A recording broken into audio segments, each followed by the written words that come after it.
Bilang bahagi ng pagdiriwang ng ika-30 buwan ng Police Community Relations, nagsanib puwersa ang mga tauhan ng Regional Police Community Affairs and Development Unit 6, Regional Anti-Cybercrime Unit NIR, Bureau of Jail and Penology at Bureau of Fire Protection upang magsilbing inspirasyon at gabay sa mga pioneer criminology students ng College of Criminal Justice Education sa ginanap na Law and Order League Officers Training sa VMA Global College, Bacolod City nito lamang ika-22 ng Hulyo taong kasalukuyan. Sa pamamagitan ng makabuluhang dialogo at talakayan, tinalakay ng mga kinatawanan ng PNP,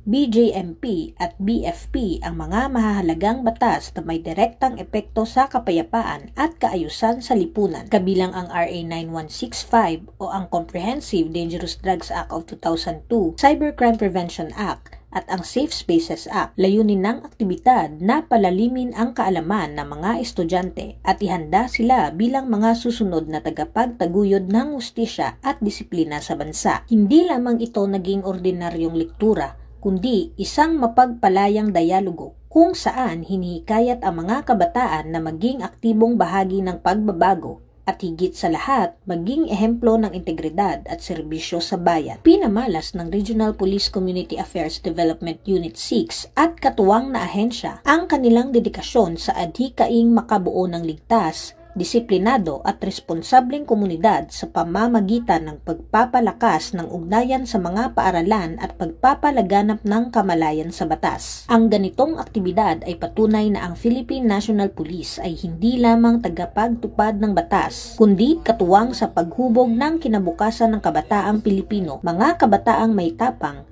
talino at malasakit sa bayan. Sa pagkakaisa ng sari-saring sektor na itataguyod natin ang iisang layunin, ang maglingkod, magprotekta at magbigay inspirasyon sa susunod na henerasyon. Mula dito sa Police Regional Office 6, ako ang inyong Police News Network Correspondent, Patrolwoman Andrea Dominic Tipalobos. Alagad ng batas, tagataguyod ng balitang pulis.